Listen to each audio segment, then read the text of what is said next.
Welcome to Beyond the Backlog, where we look at thrilling tales of gaming triumphs, both past and present, exploring the strategies, challenges, and unforgettable moments that shape the ever-evolving landscape of our digital adventures. I'm Nick. And I'm Zack. And we're going wild and way off of the beaten path with this one here.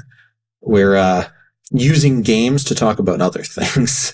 Yeah, well, I mean, I think the topic today is specifically for us. We were both big into Guitar Hero and Rock Band when they were first coming out.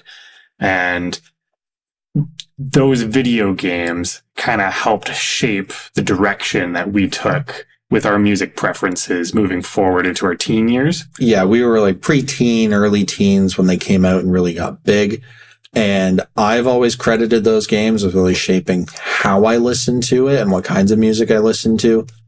And I think part of the beauty of those games is it brought a lot of good old classic rock songs back to the forefront. It had a couple of like brand new up and coming bands.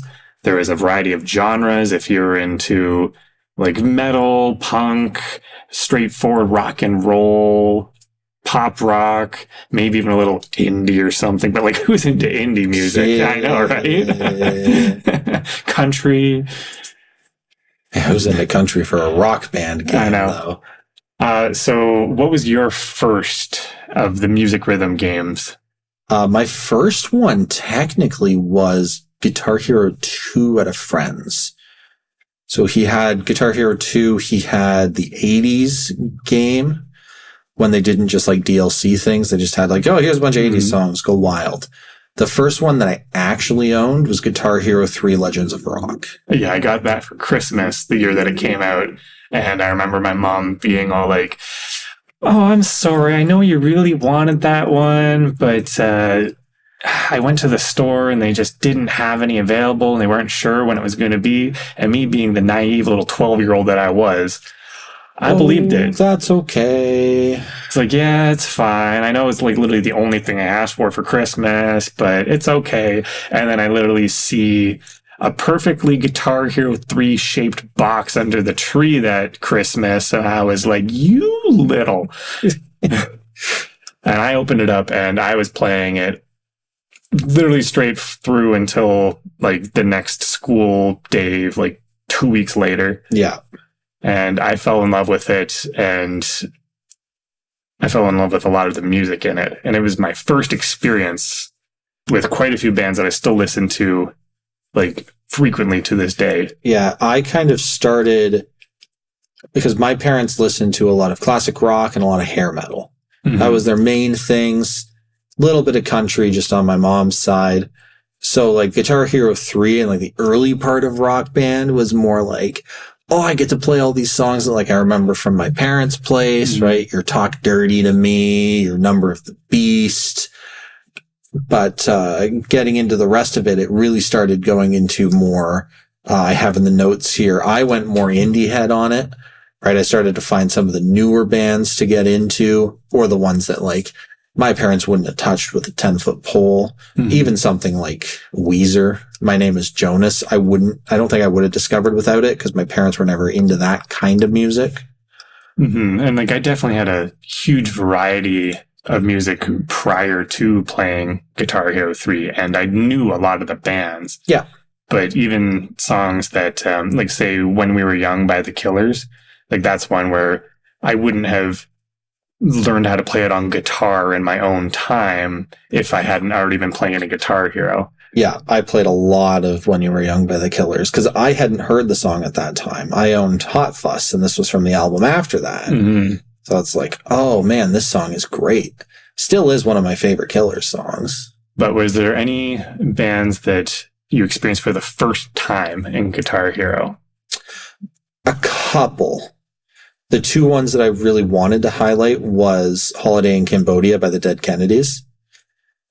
And that's more like punky, kind of like not quite into that hardcore 80s scene, but definitely in like the anarchy age of punk. Yeah, exactly. Like it's in the anarchy age of punk that was very like to heck with the rich kind of thing, right? Like you guys think you know best, like here's how it is in the world. And you think you can just walk along and trance along with it. So it was really cool, really opening to me from a punk side of things. Because at the time, like my first album that I bought for myself was Billy Talent 2. So I was already kind of getting into that. Fantastic. Yeah, album. always kind of getting into that more punk side of things. And my brother actually went way more into punk than I did. Your brother that plays in a punk band? Yeah, exactly. Shocking, right? The other one that I did want to highlight is one that I'm kind of surprised that I didn't really listen to, because it's right up my parents' alley. And that's Blue Oyster Cult and Cities on Flames with Rock and Roll. Yeah, I remember the first time I heard that, because I'm pretty sure that one was exclusive to the multiplayer mode. Yeah. And so I had played a solid 50 hours of Guitar Hero before even hearing that song. I was like, whoa, that was so cool. And I actually saw Blue Oyster Cult live, and they played that song, and I was just like I am in heaven right now. Yeah. Well, that's just it. And you wouldn't have known what that song was if you hadn't have played these games or known what Blue Oyster Cult was. Well, I knew Don't Fear the Reaper, but that was it. And so Blue Oyster Cult is an example of one where I gained a new song in my repertoire, but I had never really been into Disturbed before. Yeah. And hearing Stricken for the first time. And you'll notice a trend that a lot of mine are the later on songs really stuck out to me, because not gonna lie, I was pretty good at Guitar Hero, so I wanted to play the good ones, the tier 5 and up ones. Prayer of the Refugee by Rise Against was a bonus song on there, but that was my first time of hearing a Rise Against song, and now I have a tattoo. And between that and in one of the Rock Band games, they had Give It All. Those they did. Those were the first two where it was I knew I liked modern Rise Against and everything to come since, and then Give It All kind of helped me get into the older stuff. Before I Forget by Slipknot. I should have no right liking Slipknot. It doesn't hit my styling at all. I love Slipknot. Oh, that song is so good, though. And I'm pretty sure I had heard it before then, but it never really clued into me.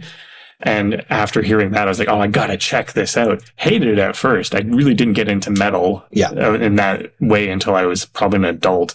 But I loved Before I Forget, and I kind of always kept Slipknot in the back of my mind. Mine was kind of the opposite. Friends in high school were into metal like that. They played Psychosocial a lot. And then I just go back and I'm like, oh, there was one from the Guitar Hero games. Mm-hmm. I was like, that kind of opened me up to it, I guess. Oh, yeah.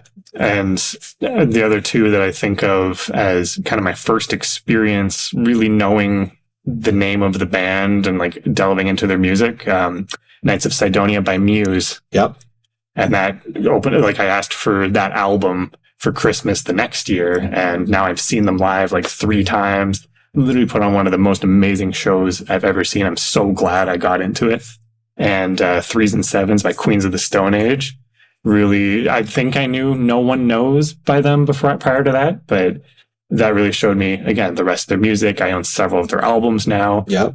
And also got to throw that special shout out to a song that probably never would have been as huge as it was if not for Guitar Hero, Through the Fire and Flames. I was singing Devil Went Down to Georgia. Well, I mean, that too. And honestly, I can't even stand listening to the original Charlie Daniels Band version, because the one in Guitar Hero is so good. They metalified it. But anyway, after Guitar Hero 3,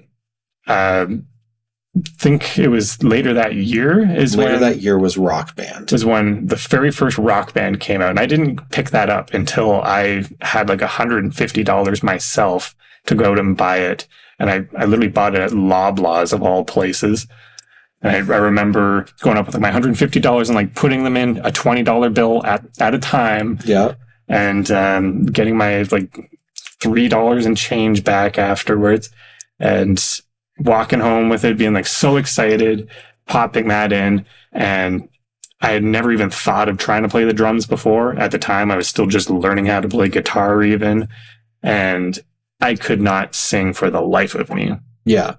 But this game changed all that.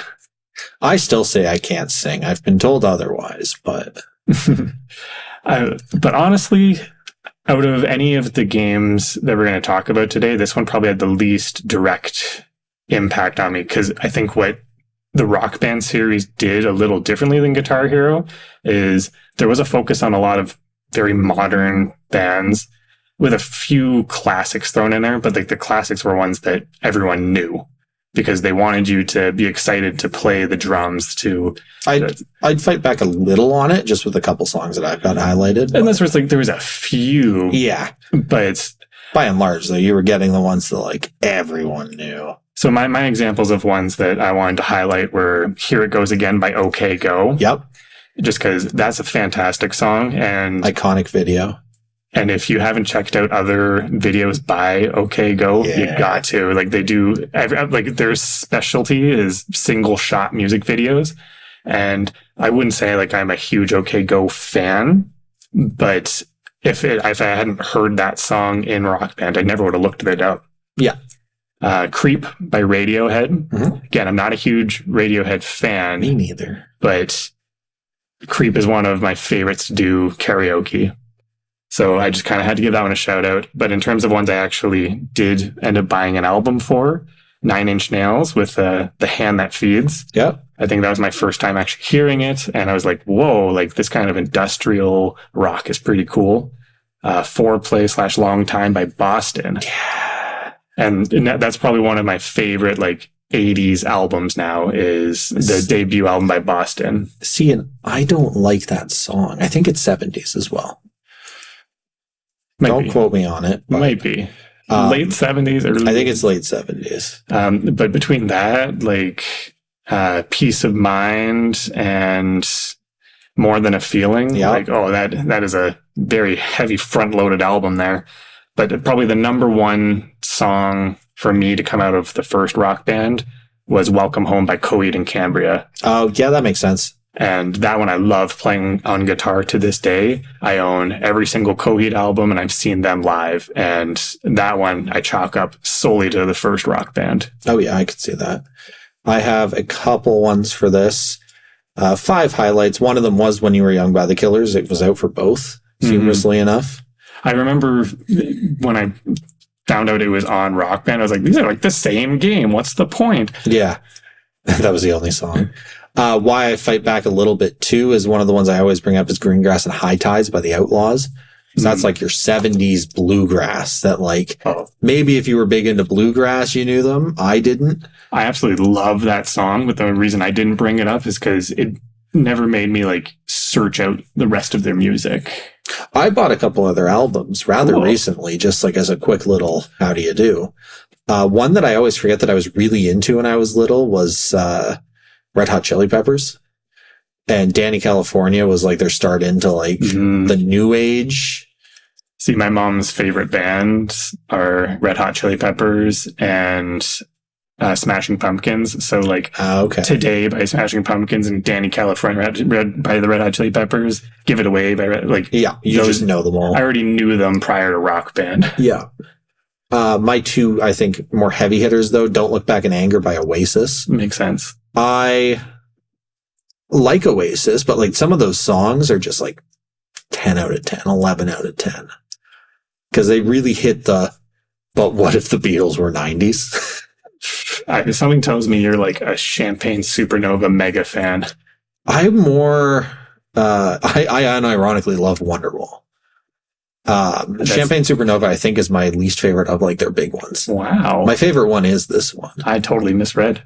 Yeah. But one of my favorite songs to come out of this is one of the songs that I started playing like constantly because I do that.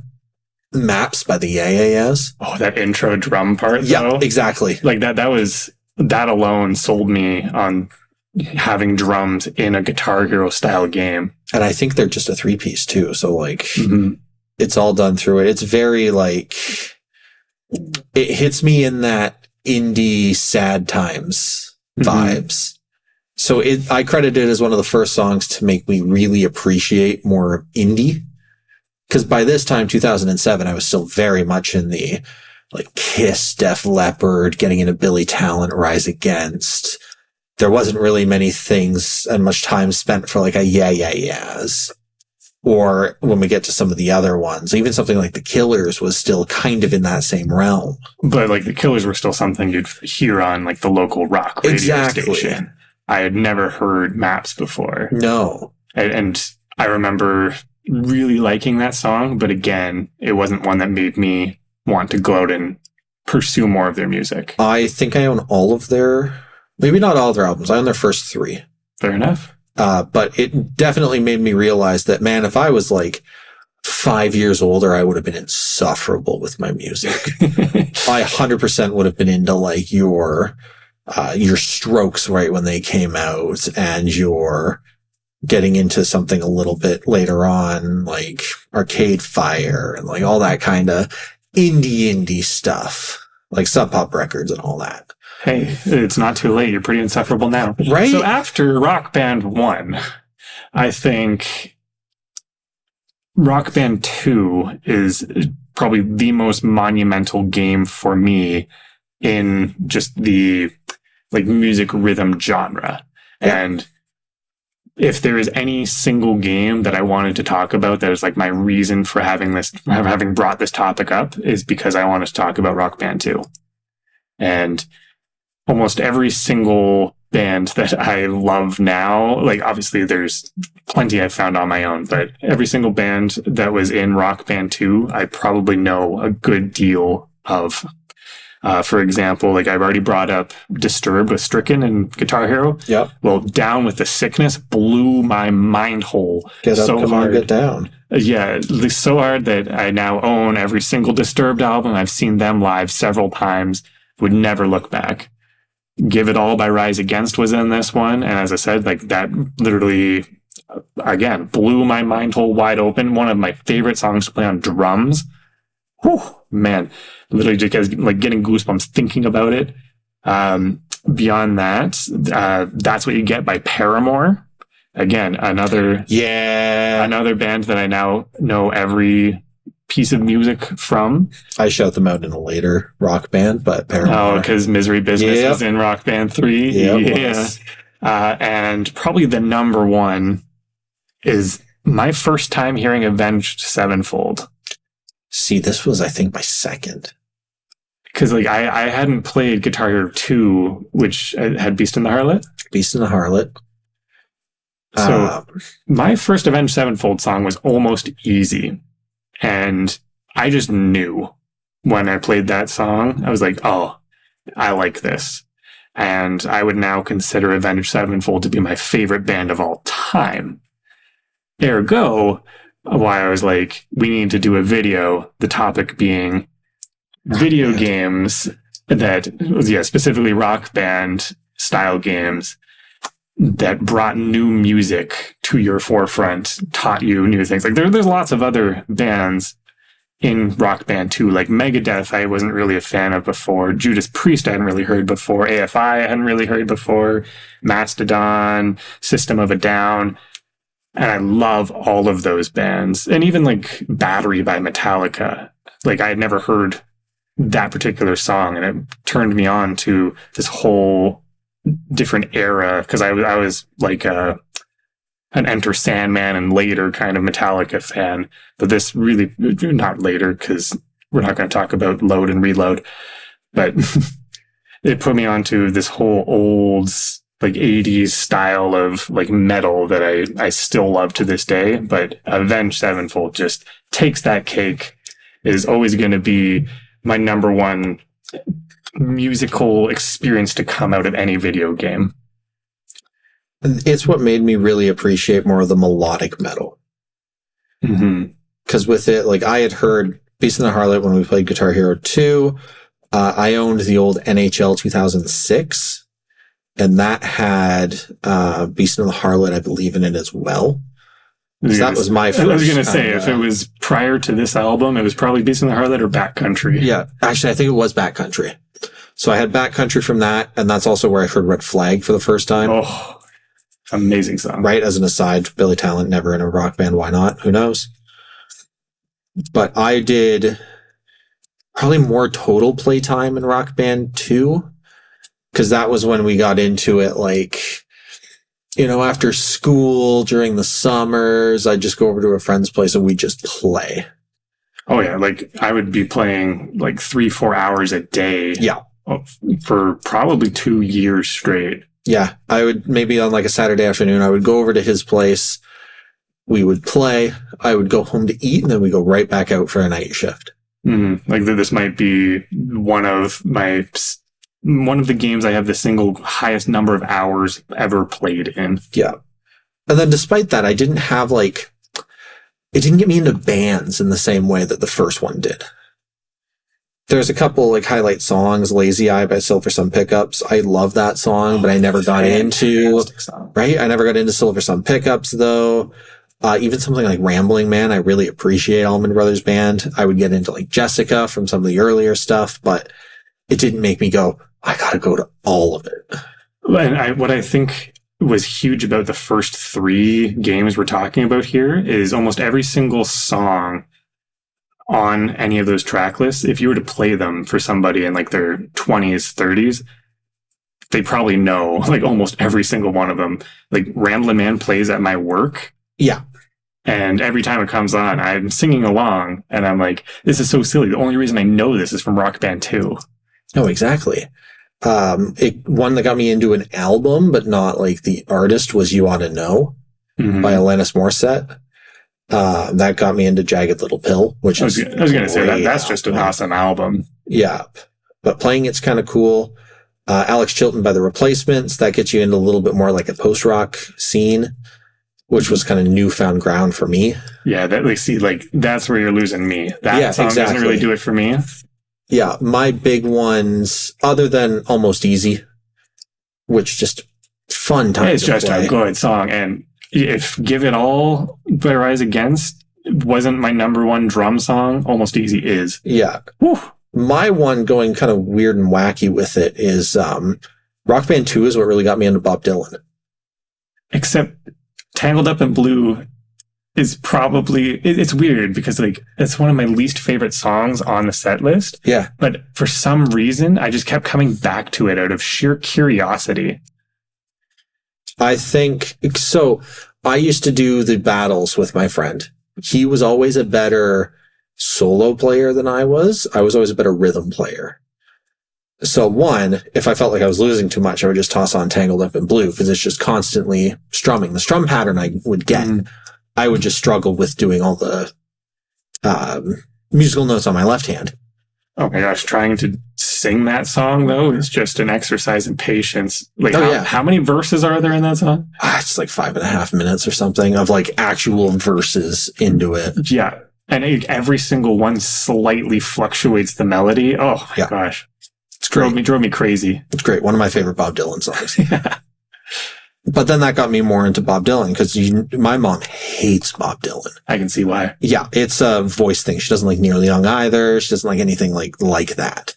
Like in my head, all I can think of right now is like the Tangled Up in Blue. Yeah, exactly. It's great.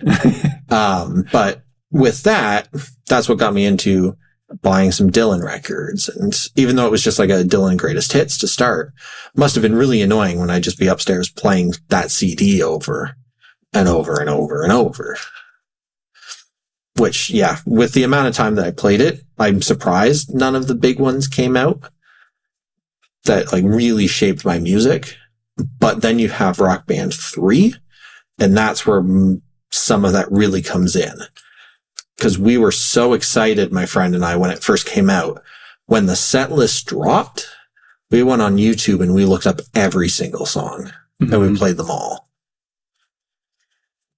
See, Rock Band 3 was a weird time for me because I had played so much Rock Band 2, and I was almost at that point where I was starting to get a little bit bored of it after, like 2 straight years of nonstop playing. Yeah, 2008 to 2010. And I remember getting Rock Band 3 for Christmas again that year because I was curious about the keyboard part.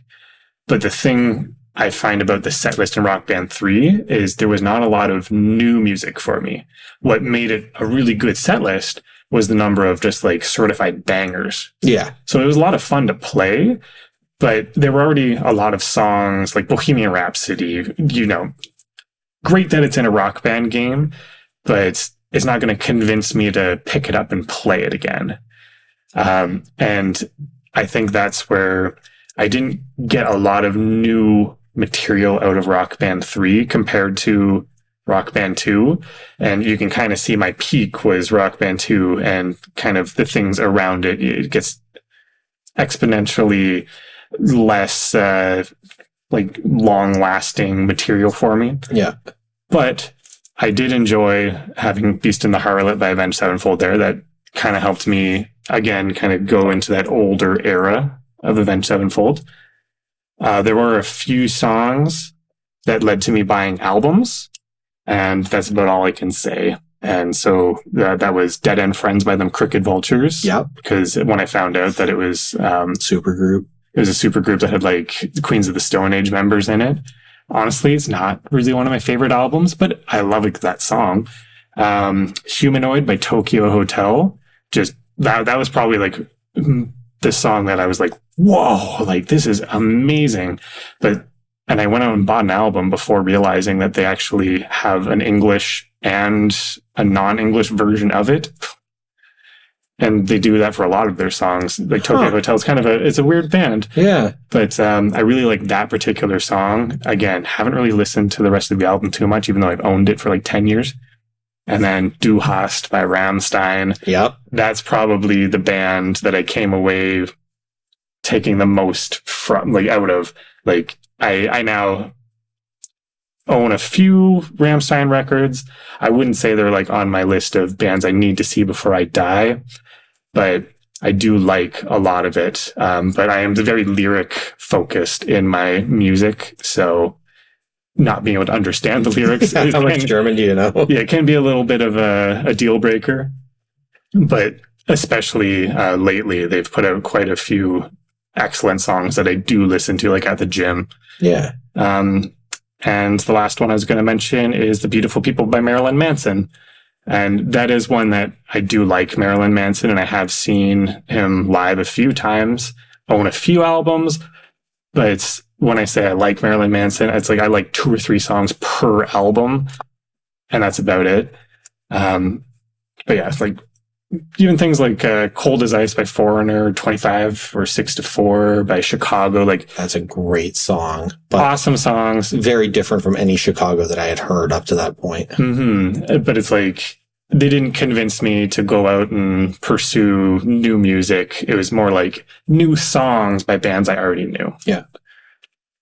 And in stark contrast to that, this was the one that gave me the most, like, very most emblematic of the style of music that I would come to really listen to.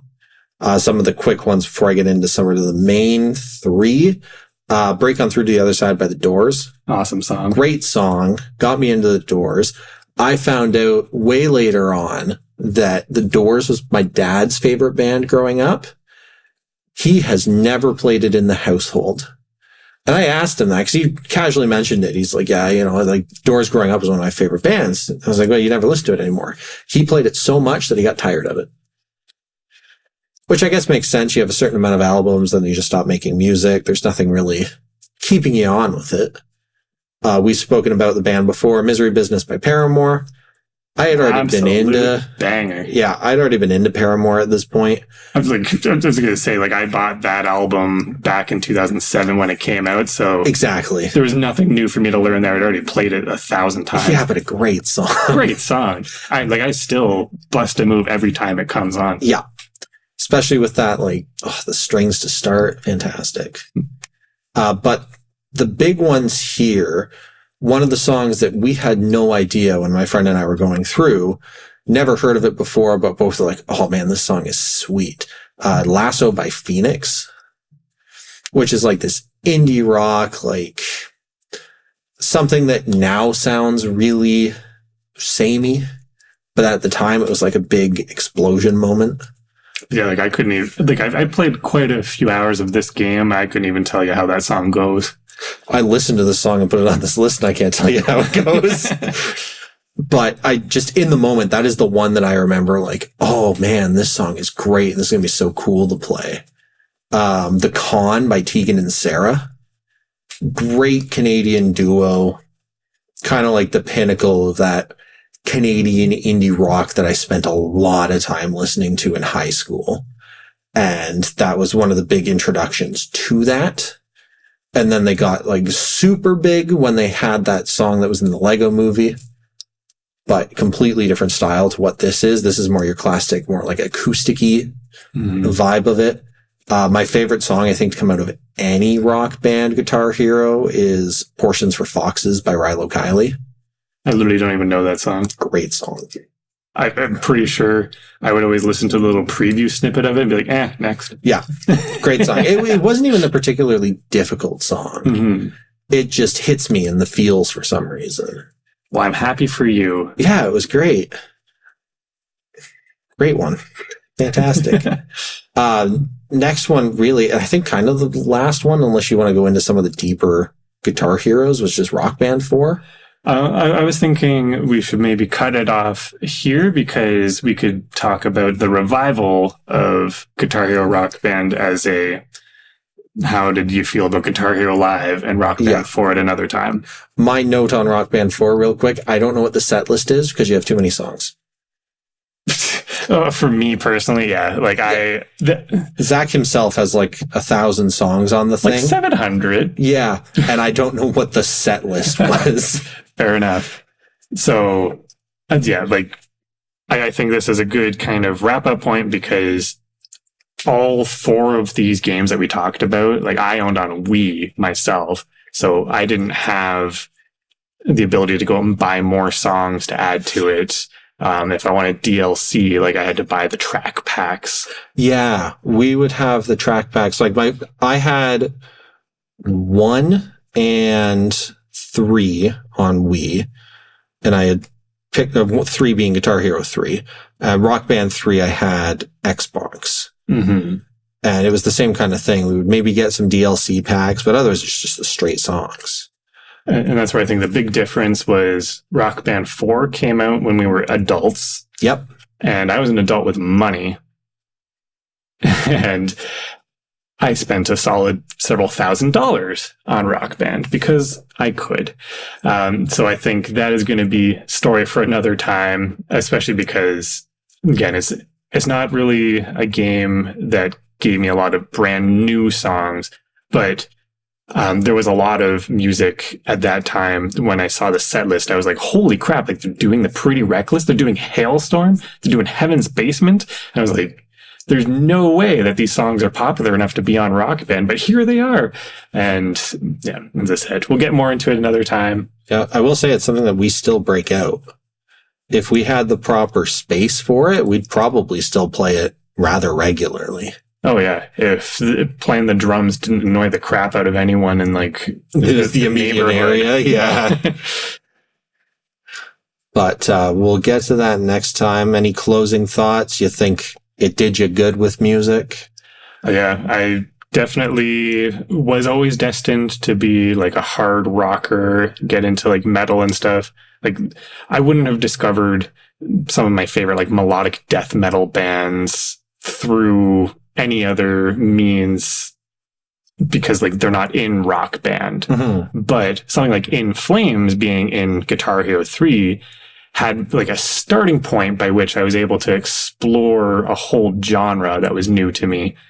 And I think that was the most crucial part is it had just a little bit of different genres that kind of led me down all these little branching paths and kind of shaped what I listened to today. And that's kind of what it was, right? I go back to finding all the songs on the Rock Band 3 set list.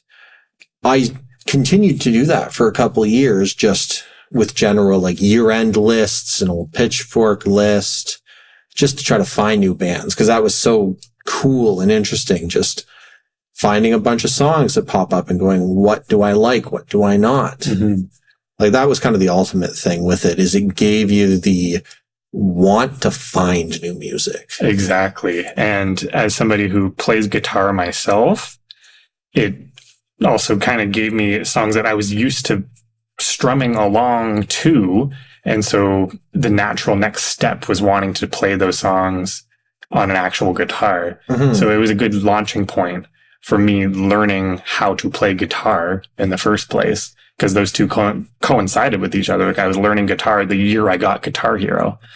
Beyond that, it's also kind of the reason I started singing. Mm-hmm. And now I love doing karaoke. And I think part of the beauty of this like series, this type of game, is if I go to karaoke and I bust out a song that was on any of the 4 games I just mentioned, most of the crowd is going to go nuts because they very carefully curated some of these set lists to be, as I said, like bangers that are now being repurposed